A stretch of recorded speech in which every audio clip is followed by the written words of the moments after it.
It is time to predict the Animal Farm question. Now, as you know, you have a choice of two questions, one about the character and the other about the theme.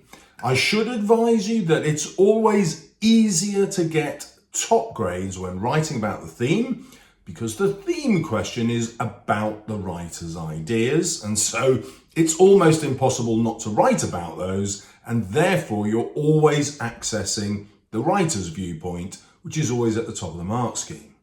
Now, you can, of course, access the writer's viewpoint, and you should do, when you're writing about the character. But for many students, it's easy to forget to do that, and you end up writing about the character themselves without writing about why the character was constructed that way by the author.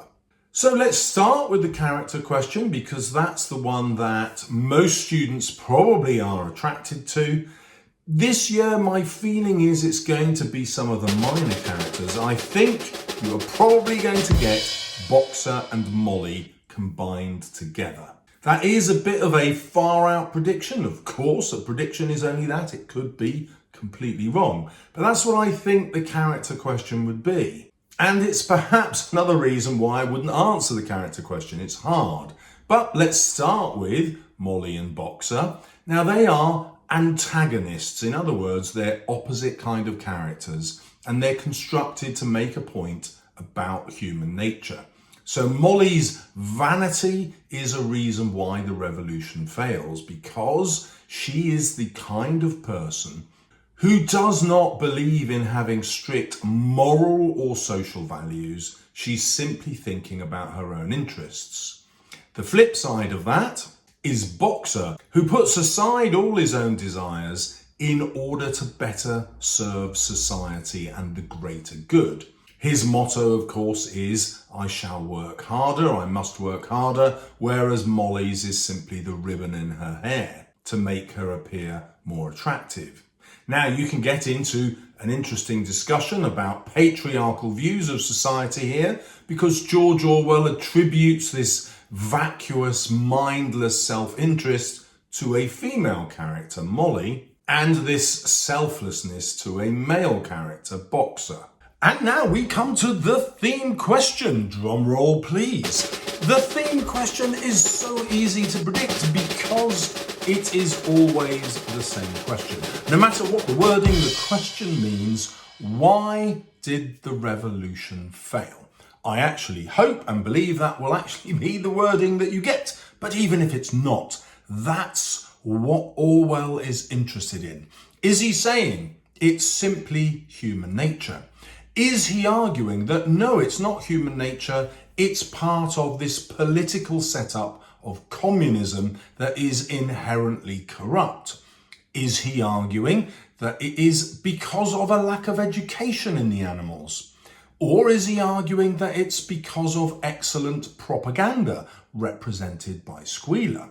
Is he arguing that it's just enough education that allows the characters to read, but not to develop enough independent thought to apply that reading?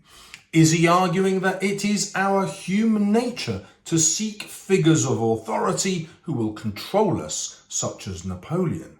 Is he arguing instead that it is the nature of power to corrupt people, and therefore, although the pigs might have been inherently noble creatures, as soon as they acquire power, they become corrupt? Or is he arguing that it is a product of intelligence? Is he saying that intelligent people will automatically try to gain advantage over those in society who are less intelligent? So you have this dichotomy here. Is he writing just about the Russian Revolution in this parable? Or is he saying the Russian Revolution is just a manifestation of what all political systems are actually like? Now, there isn't a right answer to that question. There is your answer, but your answer will deal inevitably with Orwell's thoughts, and therefore you will always be at the top of the mark scheme writing about the writer's viewpoint. That's why I love the theme question so much. It's impossible to get a low grade on it. And I also love it in this novel because whatever the question says, That's what Orwell's actually writing about. Why did the revolution fail? I even hope that my final prediction is that you will be given this quotation in the question, all animals are created equal, but some are more equal than others. If it's not in the question, you are going to put it in your answer because it encapsulates the political ideal of equality and the self-interest that takes over.